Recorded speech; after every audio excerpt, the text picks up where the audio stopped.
Thank you, Chair.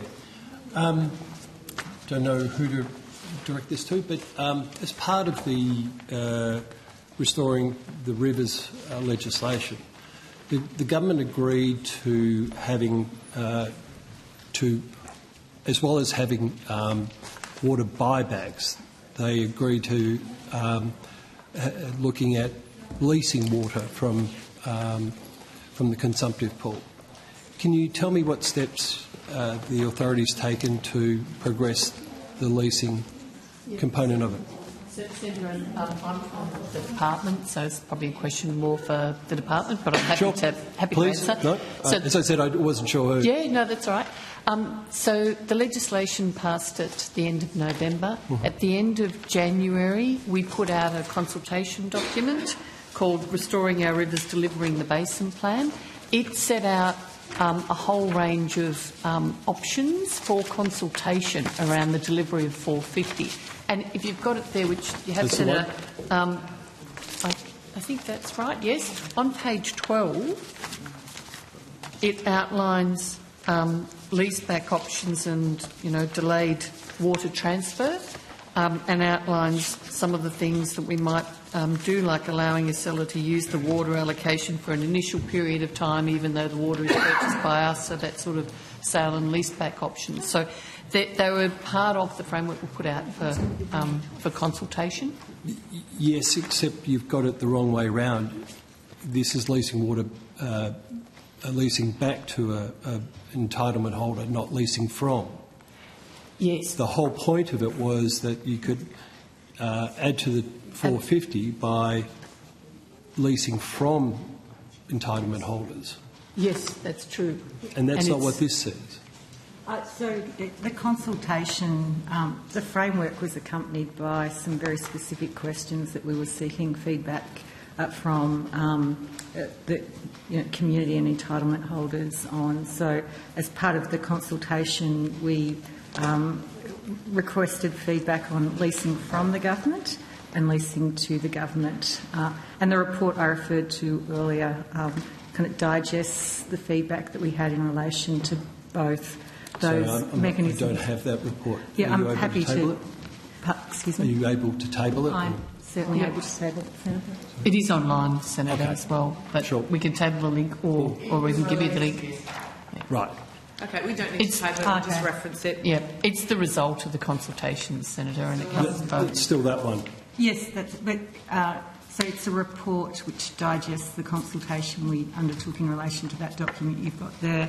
And page 14 sets out what we heard from entitlement holders. And we asked a range of questions about, like, if you were interested in leasing from or to the government, what kind of term of lease would you be interested in? 3 years, 5 years? So I've noticed, can you send through that questionnaire or however you did that? We can, Senator. And also the digest of that. Yep. And Senator, the reference is page 14 of that document, so we will send it through. Not that one. This is the response to all the consultations that came out yesterday. Okay. And on page 3, there's a heading around leasing from the government, leasing to the government, and steps through, as Ms Connell outlined, the responses that people had. Because this was something that was called for by the entitlement holders. So have you, other than through the consultation, have you taken any steps to make entitlement holders aware that this is now an option available to them?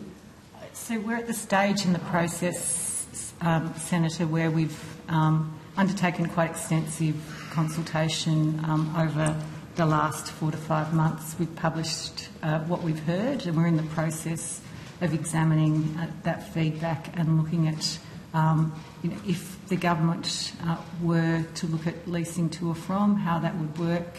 There is obviously, we're subject to quite onerous due diligence requirements under the PGPA Act. So in terms of obtaining value for money, but we're working through those issues.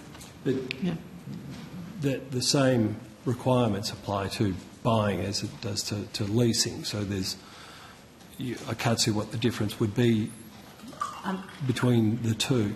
There are some challenges in terms of actually being able to credit water to the 450 target, it requires the sustainable diversion limits to be adjusted, and that adjustment can only take place in relation to permanent water entitlements. But we are looking at the feasibility of undertaking leasing as a bridging mechanism to assist communities adjust. But we are interrogating the possibilities from all angles, but we're still in the process of doing that. But that leasing too is a really important component of the Restoring the Rivers bill, and that should not be lost on the department or the committee. It isn't, Senator. It was within the framework that we released for consultation. The consultations report that we've referred to talk about leasing from the government and leasing to the government, and what reaction and responses were in terms of the consultations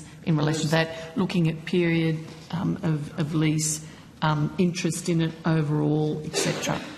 2 minutes, Senator. Thank you kindly, Chair. Does any of the, I think Senator Shoebridge said $10 million on advertising, are you doing any education about letting people know that leasing to the government is an option available to them? Well, Senator, as I said, it was part of the consultation framework there. It's been part of the response that has come back to us around interest in leasing. We now need to look at how and what we construct as programs to be able to give effect to that. So what resources have you allocated to that, to looking at that? Well, Senator, that's our staffing resources, so looking at that as part of the overall framework. So there are actual staff that are specifically looking at that as an option? That's correct. Yes. I'll notice, would you, on your org chart, would you show the committee who they are or where they sit? I'm happy to tell you now there's a range of people that are looking at this issue across several divisions. So Water Reform Division, which I lead, the Water Infrastructure Division, and obviously we're also working with other parts of the department that's in terms of corporate services and legal, procurement and other parts of the department contribute to looking at the mechanisms that we can progress. So do you think by the time we next meet here at Estimates, you'll have a concrete plan for leasing to the government? So we are in the process of examining the feasibility, and so I wouldn't like to be drawn on that, given one of the things we have to do is make sure that any approach we take to water recovery is consistent with the Water Act and the PGPA Act, and as I said before, we're working through those issues. Thank you. I look forward to seeing some progress on that next time you appear. Thank you, Chair.